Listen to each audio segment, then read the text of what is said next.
тақырыбымыз біздің Ақорда мемлекеті жайында. Ақорда мемлекеті жайында. Біз қазір үйге берілген тапсырманы сұрап алайық. Үйге берілген тапсырма бізде жаңағы 13-15 ғасырлар аралығында Қазақ жерінде, Шығыс Дешті Қыпшақ жерінде мекендеген мемлекеттер жайында не білеміз қазір? Қай мемлекеттерді айтуға болады? Шығыс Дешті Қыпшақ жерінде мекендеген мемлекеттер.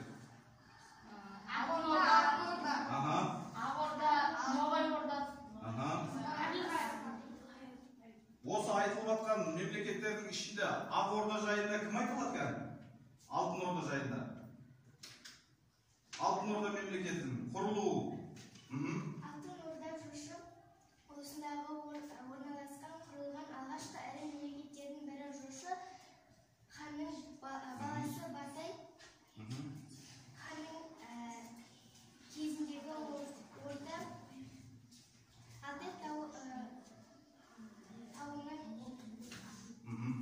Дунай өзінің дейінгі жерде алып жатқан үлкен мемлекет болды. Орталығы алғашында Еділ бойындағы Сарай Батудың болса, кейін Сарай Беркеге көшкен. Сарай Беркеге көшкен. Жақсы тапсырма. Тапсырмамыз біздің Ақорда мемлекеті. Ақорда жайында мен сіздерге қазір қысқаша түсіндіріп өтейін. Ақорда мемлекеті этникалық құрамына қарайтын болсақ, көптеген мемлекеттердің ішінде мынау Шығыс Дешті Қыпшақ жерінде мекендеген мемлекеттердің бірі, солардың ішіндегі осы Ақорда мемлекеті. Осы Ақорда мемлекетін территориясына келетін болсақ, территориясы Жайық өзенінен бастап Батыс Сібір ойпатына дейінгі Сырдың ортаңғы төменгі ағысына дейінгі аралықта алып жатқан мемлекеттердің бірі. Міне сол Ақорда мемлекетінің орталығы бұл Сығанақ қаласы болатын. Кәні осы бүгінгі берілген тапсырмамыз бойынша алдарында тұрған мәтіндермен Ақорданың құрылуы жайында, Ақорданың ішкі сыртқы саясаты жайында, Ақорданың әлсіреуі жайында айтып өтетін болсақ, олардың ішінен тағы да тақтада тұрған кестедегі жылдар жазылып тұр, хронологиялық жылдар. Міне сол мәтіндегі айтып болғаннан кейін біз жылдарды қандай оқиға болғандығын турайларына жазып шығайық. Кәні Алтын Орданың құрылуы жайында кім айталады кәні?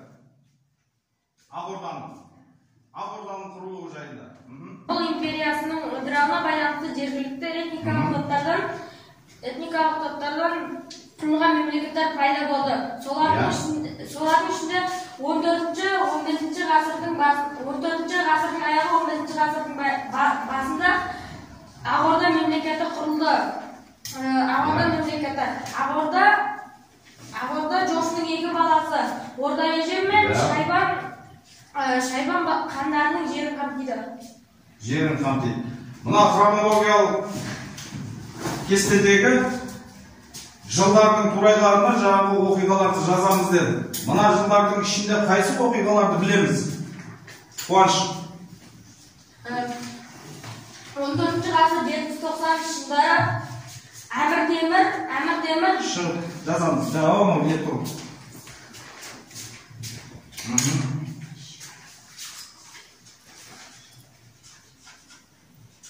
Айтып жазып өтеміз. Әмір Темір жорықтары. Қай жерге жорығы бұл? Алтын Орда. Ақордаға. Әмір Темірдің жорықтары дейміз.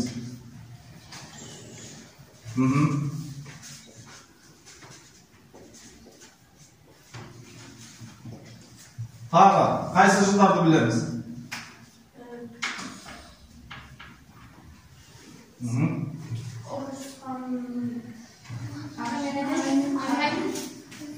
Қуаныш отыра бар.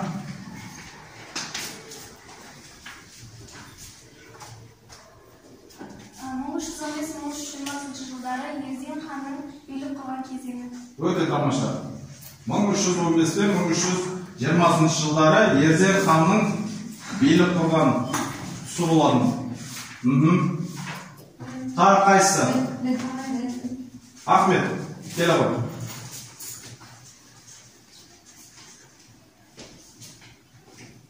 1420-1428 жылдары Барақ ханның билік құрған кезі. Барақ ханның билік құрған кезі.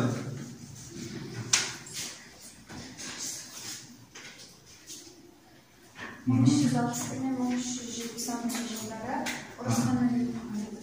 Иә, Ұрыс ханның билік құрған кезі.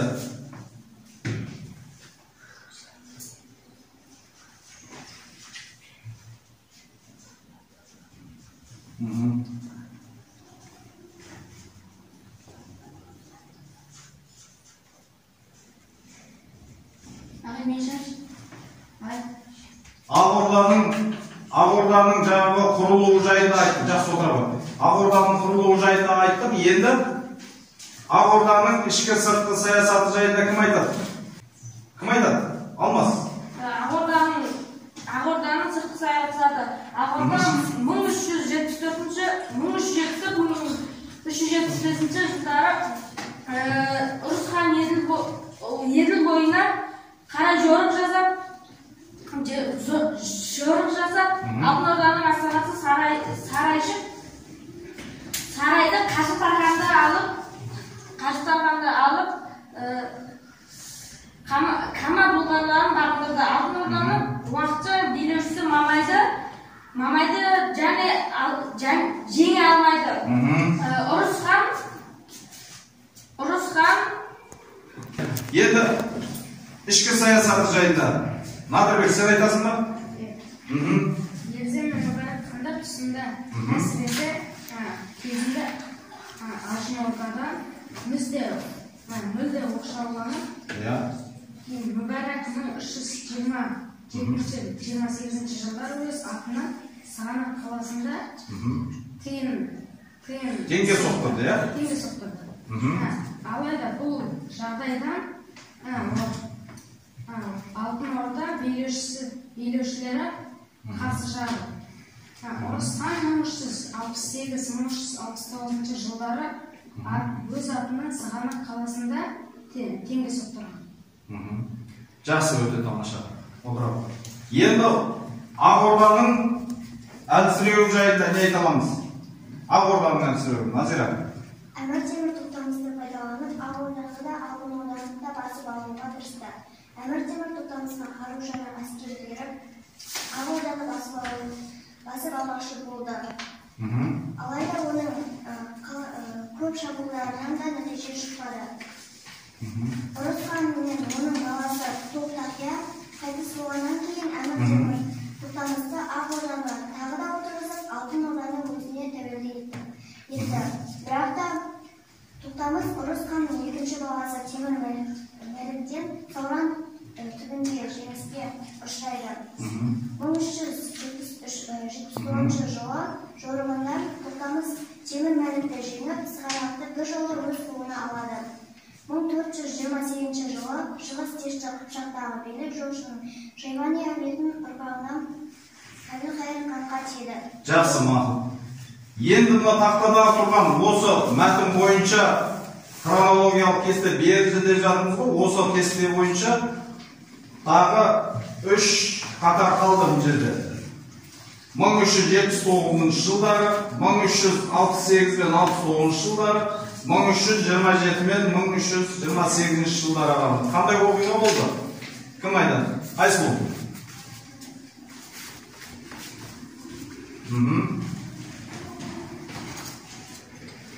1368 жыл мен 1369 жылдары Ұрыс хан өз атына теңге соқтырды. Қай жерде? Сығанақ қаласында жаңағы өз атынан теңге соқтырған. Жақсы, тамаша. Соңғысы ма?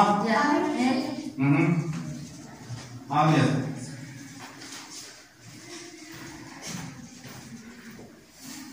Ага.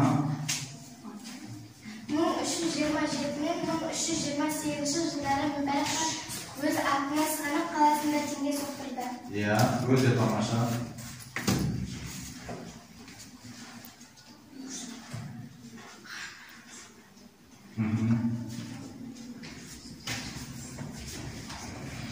Алдарында тұрған кестелердегі Алтын Орданың жер аумағы, Ақ Орданың алып жатқан жер аумағы жайында жеке жұмыс бойынша әрқайсысыныкini кім табады екен? Алтын Орданың алып жатқан жері, Ақ Орданың алып жатқан жері, территориясы жайында жазып кім айтамыз?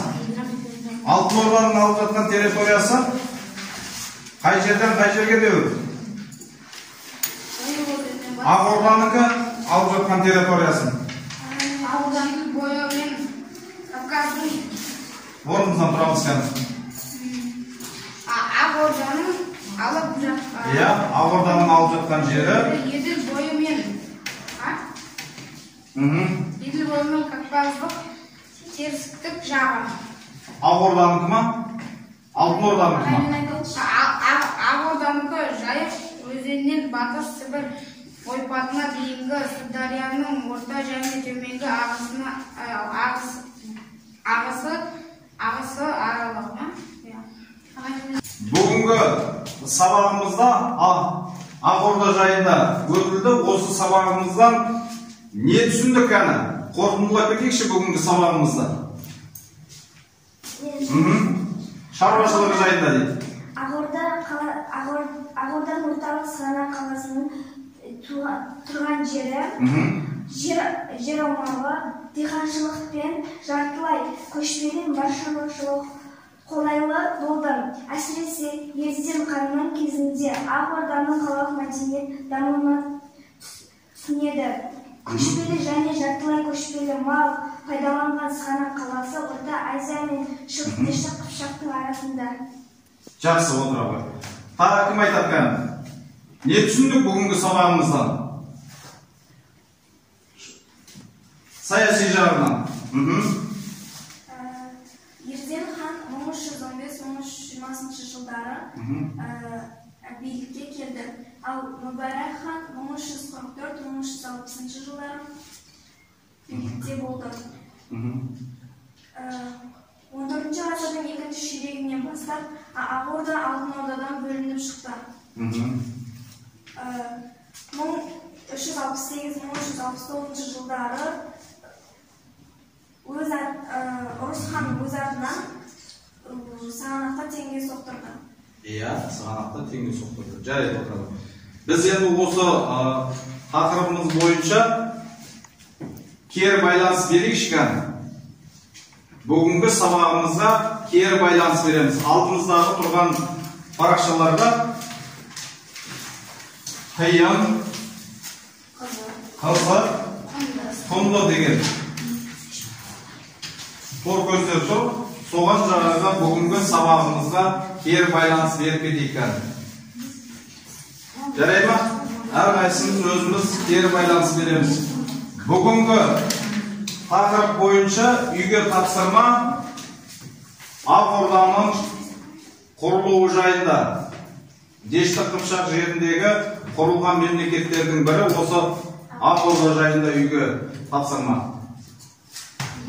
Одан кейін Алтын Орда мен Ақ Орданың екеуінің айырмашылығын жазып келеміз. Жарай ма? Кері байланысты жазып беріндік.